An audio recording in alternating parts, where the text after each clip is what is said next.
Each year, over 500,000 kids spend time in foster care across the US, and making sure they're well taken care of takes a village. I'm Erin Lindstrom, and this is Foster Care Aware, a production brought to you by Tidewater Friends of Foster Care. If you've had it on your heart to become a foster parent, a volunteer, donor, advocate, or just want to learn more, you're in the right place. This episode of Foster Care Aware is brought to you by Tidewater Friends of Foster Care's Prospective Parent Program. The Prospective Parent Program, or PPP as we call it, is a free program for people who are interested in fostering but aren't quite ready to commit. The PPP is designed to help get all of your questions answered and teach you about the world of foster care so you can decide which step is best for you. Maybe it is becoming a foster parent, or maybe now isn't the right time and we can help you find another way to get involved that aligns with your current capacity and desires. Whatever path is best for you, the PPP is here to help you navigate the world of foster care and become a more active part of our village. To learn more, head to tidewaterffc.org/PPP.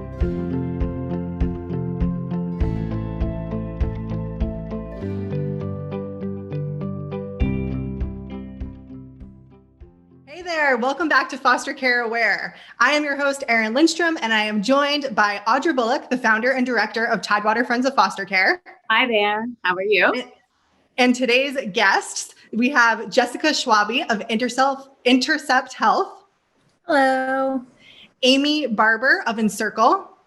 Hello. Ronnie Gehring of Embrace Treatment Foster Care. Hello. And Rose Dixon of First Home Care Therapeutic Foster Care.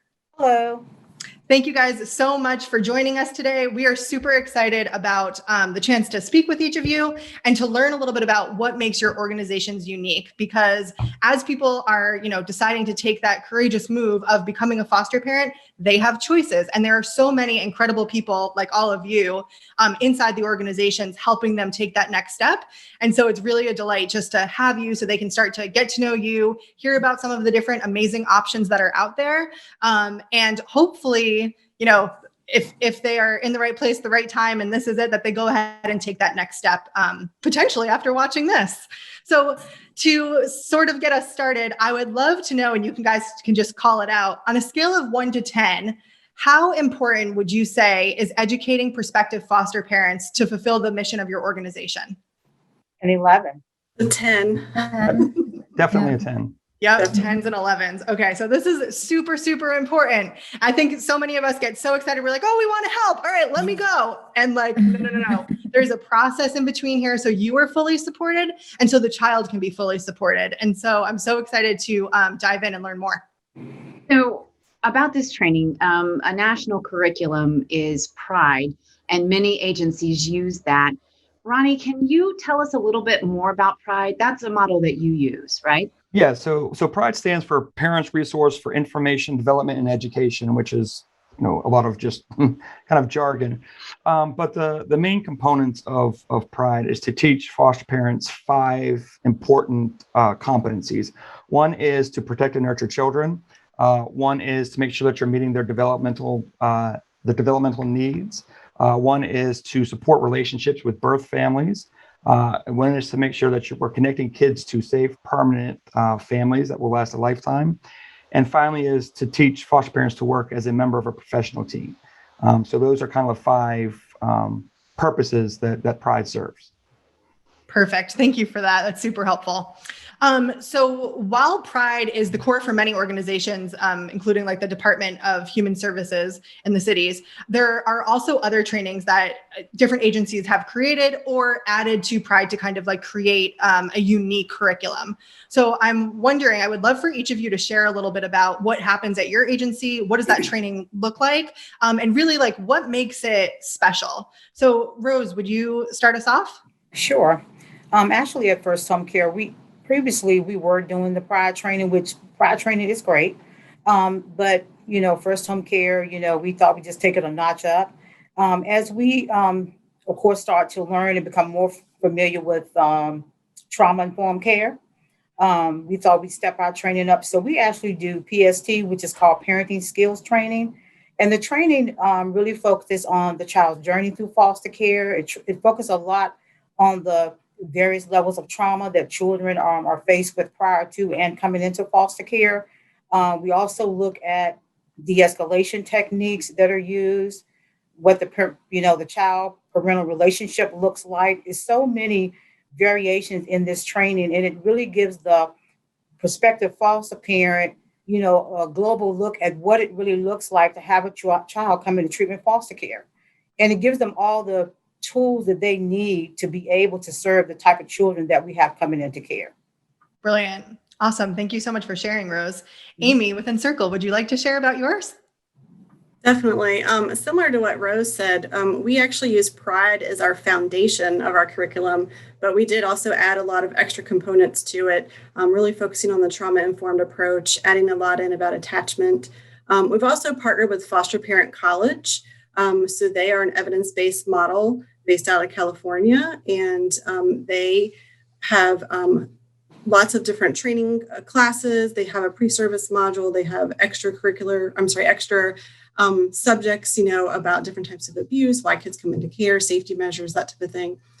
So one thing that we've really worked on is trying to combine all of that, especially with now we have a hybrid model of virtual training via Zoom, a little bit of online training with Foster Parent College. We also do CPR and first aid for our families, and we also teach a de-escalation training as well. Brilliant. Jessica, would you like to share with what Intercept is up to? Of course. So we use Pressley Ridge. It's a 12-module training. What I really like about it is that it really ties trauma into everything that we're teaching the child. It's easy to forget, a child that went through trauma 5 years ago, that they still might be, struggling with it. So that's one of the big things that it ties in. And I also like how it really focuses on both conflict as well as crisis and crisis intervention for the children. So that's what we're utilizing. And it provides them with a good resource manual. So it starts off as a foundation, but it's something that they should be able to refer to throughout their time as a foster parent. Brilliant. Thank you for sharing. And Ronnie, would you mind telling us a little bit more about how Embrace goes into the world of foster parent training? Yeah, so we almost kind of take a little bit from what everyone else said. Pride certainly is our foundation curriculum that we use, but we weave trauma throughout all of the courses. We do have them take nonviolent crisis intervention to teach them de-escalation techniques. In addition to that, we use certain components from a training called Love and Logic that we give our parents to teach them other ways of avoiding power struggles and that sort of thing. So while Pride kind of serves as the core of what we teach, over the years, I have certainly kind of developed it and added things that I think are important for foster parents to learn and to better prepare them to take kids who have experienced trauma. That's excellent. So a recurring theme that I've heard from each of you is trauma. Can I get Amy, can you tell us a little bit about trauma and its relationship to therapeutic foster care versus regular foster care? Certainly. So as many people may know or may not know, of course, the children are in the custody of social services and the legal guardian. And so they refer the children to agencies like ours, treatment foster care agencies. So we do make sure that our families have thorough training with a trauma-informed approach. We really teach the families to look at what's behind a behavior. Don't just look at the behavior itself and try to treat this behavior. What's going on behind this behavior? What trauma did this child suffer? What did they go through? What are the triggers? What's going on? What do we need to do to work through to help this child attach and kind of work through this trauma? Yeah, that's terrific. As a foster parent myself, and having gone through the curriculum, the Pride training, it was changing for me. It changed everything about my perspective of these children. I didn't realize, not having an immense trauma history of my own and coming from my own birth family, it's hard to relate sometimes or understand is a better word, what these children are going through. And so I think this training is really important. I have learned it multiple times. I've taken it multiple times because each time I take it, I learn something new. So I'm wondering if each of you can share a personal story about a prospective parent similar to me that has grown and changed and thrived through your training. Jessica, can we start with you? Yeah, absolutely. Again, I love the training that we do, and the family that I thought of. They are actually parents. They're empty nesters. So what I love is hearing, just like you said, you learn something new every time you go through it. And I feel like our training it allows people to be more mindful. So again, understanding the why of a child's behavior, what need are they trying to meet? So for this one family, the husband and wife, they lovingly bicker with each other a lot, and the children had come into care, and they had a stipend to go get some clothing, and the dad had bought the clothes but didn't try them on, or didn't have the children try them on. So mom was kind of fussing at him, again in a loving way, but she realized that it could appear differently to the children. Well, they got home and the clothes actually fit. So she was like, okay, I need to model my apology to him in front of the children because I was wrong about something. So she told me specifically that she thought about conversations that we had had and how, that as adults, we need to show kids that we make mistakes too. And this is how we come back from them. So she, did her apology in front of the children. They, thought it was silly, but the message that they were sending was that, we're adults and we make mistakes, and this is how we come back from them with love and grace. Oh, that's remarkable. I know I've done a lot of that in my own home as well, personal growth through fostering. It really does. And I say this a lot. It's for me, it feels like I'm a better person than I was before. It's certainly not an easy journey of all the journeys that you can take, but good grief, how rewarding it is and how much personal growth one can experience through this. So Rose, can you share an experience? Sure.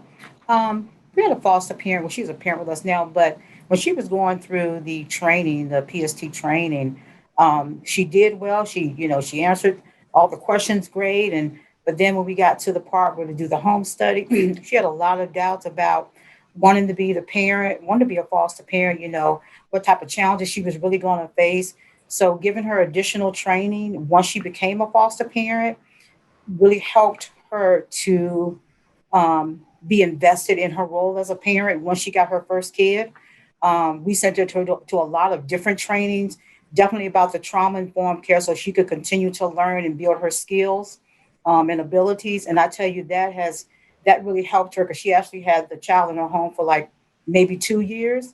And she just did well. She did like a 360 from where she was, starting as a new parent to where she is now. It's an amazing transformation to see her where she is now, and that she's very open to taking children and willing to deal with the behaviors. That's wonderful.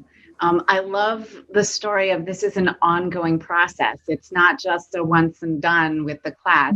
Training goes on. And I know that most foster parents realize, or most prospective parents realize, that there's ongoing training, but there's a lot of development that happens over all the years that you foster. So Ronnie, can you tell us a personal story about a parent that's grown in your program? I can, but I also what has always been interesting to me over all the years I've taught Pride, as using the terminology that Pride uses, it's a mutual assessment process, meaning, we're all deciding whether or not foster parent is right for this family. They're deciding if it's right for them, if we're the right agency for them. And the thing that always surprises me is that sometimes we have those families that we're not quite sure about, or maybe they don't participate a lot in class, they're very quiet. And so we're just not sure if they're going to make it. And I can't tell you the number of times that they've turned out to be some of the best foster parents we've ever had. Mm-hmm. And so it's so important that we not judge too quickly when parents are going through the process, because maybe sometimes people just aren't comfortable in that kind of a setting, or maybe they're not the type to speak up in class. But the number of times that, we kind of had our doubts about a family, and for them to come through and be excellent foster parents are more than you would think. But one family in particular that I thought about is they were very quiet throughout Pride. They did participate in the home study pretty well.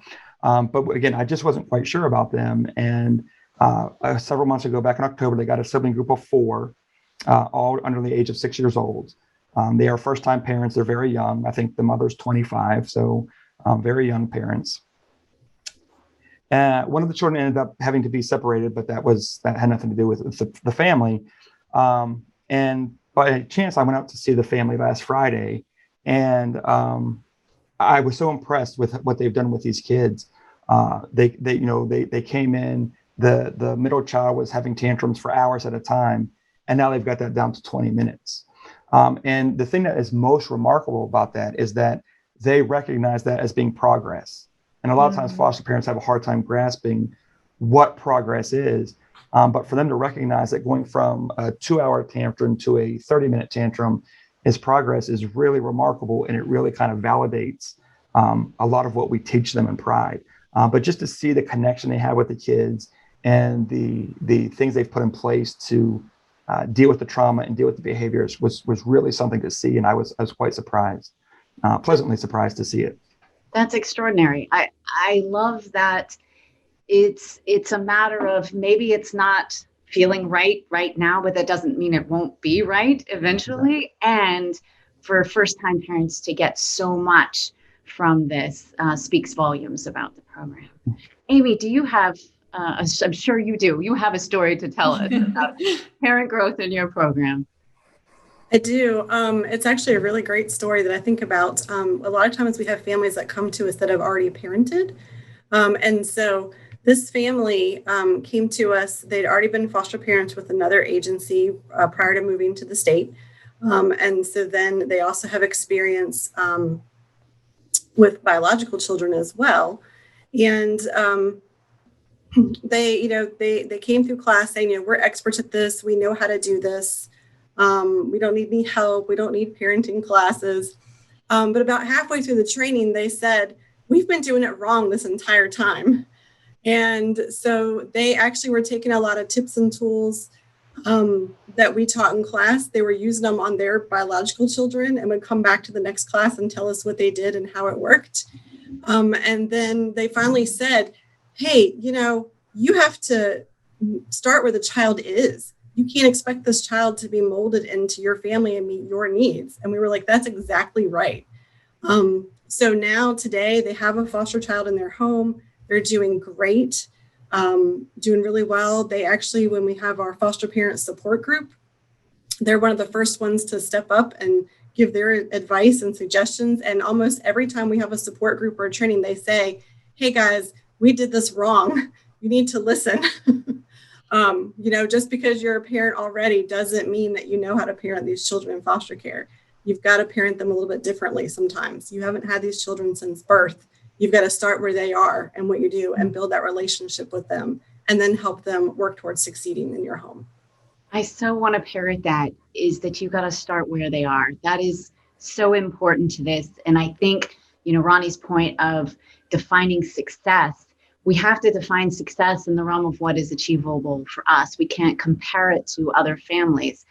So I love this conversation. It's remarkable. And it's a beautiful example of how you all have prepared your parents to parent as part of a team. That's not easy, right? And no one has to do that in the outside. I mean, we all, well, maybe not all, but some of us have families that interact, and there are different, people contributing to the conversation around raising a child. But that really is a unique piece of coming into being a part of the team of foster care when there are so many different people that you're working with and trying to, have the best outcome possible. So I think that's amazing. One other thing that really struck me, just Amy, in that what you just brought up is when you have biological children and then you're coming in and learning how to be a foster parent. And one thing, just from going through the training myself as well, that really I felt like shifted the way I was doing things in my everyday life is as I was learning about, trauma healing and attachment, it changes the way I show up on a daily basis for my biological kids before I've even opened my home or gone through the home study. So I just think this training, while we talk about it in such a, these are the steps you have to take to check the boxes, et cetera. But what we don't always talk about is how it completely transforms you as a human, I think, or it has the potential to anyway. The lessons that you're learning, the ways that you learn to interact with people and to have a different understanding of what's going on, what we were saying, kind of beyond the behavior, really gives you a different perspective in life. And I feel like it changes the way when you go to the post office and someone's grouchy with you, it's like, oh, you're probably going through something that I don't know what's happening right now. And it's none of my business. So I can be in control of how I'm behaving, but you know what I mean? It really gives you an incredible perspective as you move through life. definitely. Yeah. So thank you so much for joining us for this conversation. And I know that we could sit here and talk for hours and hours and hours. And so I want to invite you, if you are listening to this and you are considering becoming a foster parent, to take the next step and go have those conversations. Like, pay attention. Everyone here has a Facebook page, each of the organizations, and go click around and see how it feels to interact with their content, see what they're posting, and, read their websites and see if that aligns with you. And if so, just reach out to have a conversation, because that really is the next step. And from there, we can figure it out. You don't need to know that, like, okay, I'm going to open my house on this day and this month and this year. Like, just have the conversation and we'll see where it goes from there. So if you would like to learn more about any of the organizations that we've kind of highlighted today, I'm going to run through some contact information. Again, everyone is on Facebook. There are websites, there are phone numbers, but really just check in with yourself around, all right, who do I connect with? Where do I want to go from here?